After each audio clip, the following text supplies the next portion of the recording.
Baik teman-teman, kebanyakan mitra-mitranya saya bertanya terhadap saya, terutama mitra baru ya.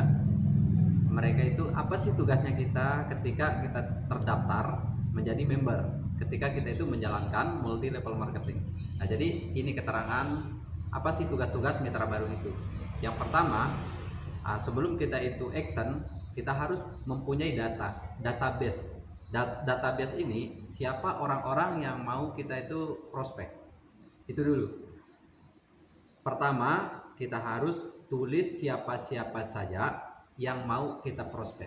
Entah itu keluarga, entah itu teman, saudara, tetangga, ataupun yang lainnya gitu. Pokoknya itu orang-orang yang mau kita prospek. Ya, kita tulis dulu. Jangan kita itu ngawur ya. Jangan kita itu asal-asalan memprospek orang lain. Ya, itu yang pertama. Setidaknya kita harus tulis supaya terdata.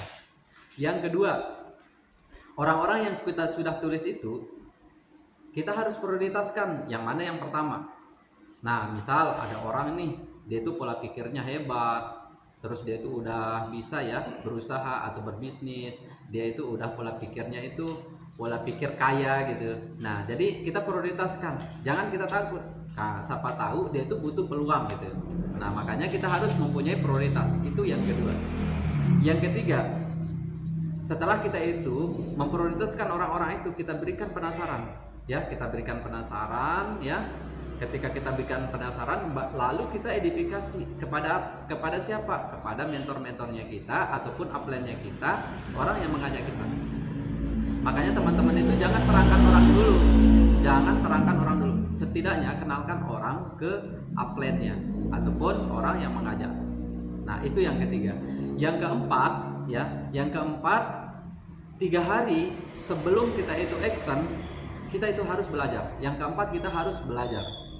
Kita pahami dulu bisnisnya kita. Kita pahami dulu apa yang harus kita kerjakan. Kita bertanya kepada orang yang mengajak kita.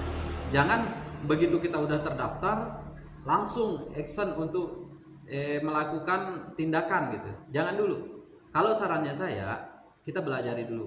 Kita pelajari 5 pilar yang ada di bisnisnya kita gitu ya. Kita pelajari dulu dengan baik, kita pahami, kita itu benar-benar ya 30% atau 50% lah dari bisnisnya kita itu kita tahu.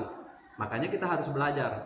Entah itu belajar dari buku, dari YouTube, dari upline-nya kita gitu ya, dari pelik chat yang udah kita dikasih gitu. Kita pelajari dulu. Itu yang keempat. Yang kelima, barulah kita itu bertindak. Ya, yang kelima, kita harus bertindak. Percuma kita udah belajar tapi tidak bertindak. Nah, jadi kita harus bertindak dengan apa? Tindakannya kita itu mengenalkan saja dulu. Kita bikin penasaran orangnya ya. Udah begitu kita identifikasi kayak tadi, tindakannya kita itu untuk mengenalkan orang-orang yang sudah kita kenal tadi itu kepada upline-nya kita gitu. Itu yang kelima.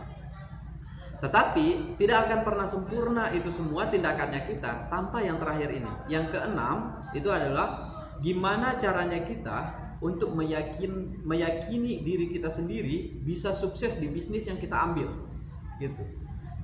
Percuma kita itu misalnya bergabung di suatu bisnis nih, tapi kita tidak yakin bahwa bisnis ini bisa bikin kita sukses dan bisa menyukseskan orang lain. Ya percuma tindakannya kita. Nah, jadi hampa gitu. Nah, walaupun ini yang terakhir, tapi itu yang harus diutamakan.